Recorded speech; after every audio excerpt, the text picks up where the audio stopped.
Have you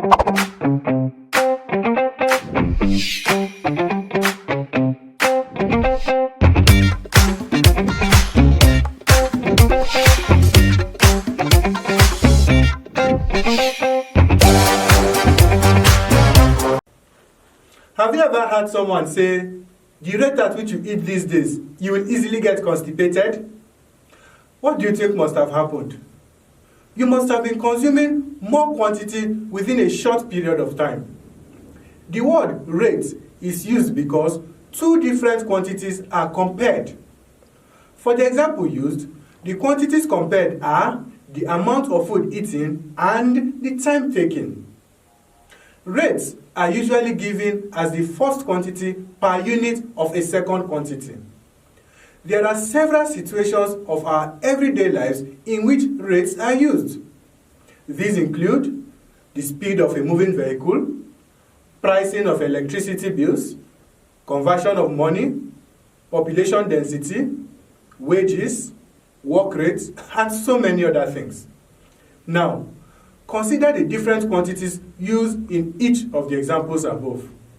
For speed, the quantities compared are distance and time because we look at how much distance is covered and how long it takes. Next, for electricity bills, you will find things like X naira per kilowatts.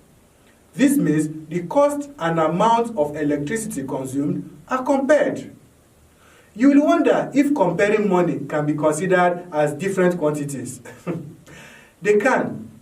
When viewed in terms of currencies, they become different.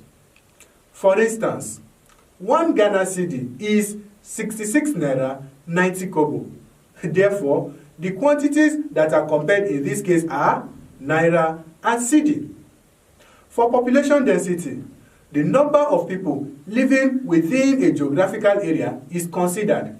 Hence, the quantities compared here are the number of people and the area of land, which is usually measured in square kilometers, while wages are usually amount paid based on the number of hours of work. Here, the quantities compared are amount of money and number of hours. Lastly, work rate is usually given by the amount of work that can be done within a given period of time or by a given number of people. Therefore, the quantities compared are amount of work and time taken or number of persons involved. In most cases, the word per is used for rates. For instance, speed is measured in kilometers per hour, like 80 kilometers per hour. This means the vehicle is constantly covering a distance of 80 kilometers every hour. What if the population density of a village is 100 per 2 kilometers squared? This means that for every 2 kilometers squared covered, you will find an average of 100 persons. But remember that rate gives the amount of first quantity for every unit of the second. Hence, we need to find out how many people can be seen in 1 kilometer squared of land. Since for every 2 kilometers squared, there are 100 people, then for 1 kilometer squared, there will be, say, X people. Here's the trick. Arrange the same quantities on the same side of the expressions. Then, interchange these quantities, making the one that is below the numerator and the one that is above the denominator. Then, multiply it by the second quantity, which is 100 in this case. So, we have 1 over 2 times 100, which is 50. Therefore, there are 50 people in every 1 kilometer squared, or better still, there are 50 people per kilometer squared. In some instances, rates may also compare quantities of the same kind.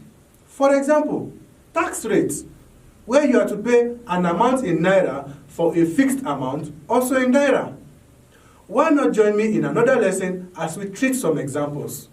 Until then, keep learning, because if you are not willing to learn, no one can help you. And if you are willing to learn, no one can stop you.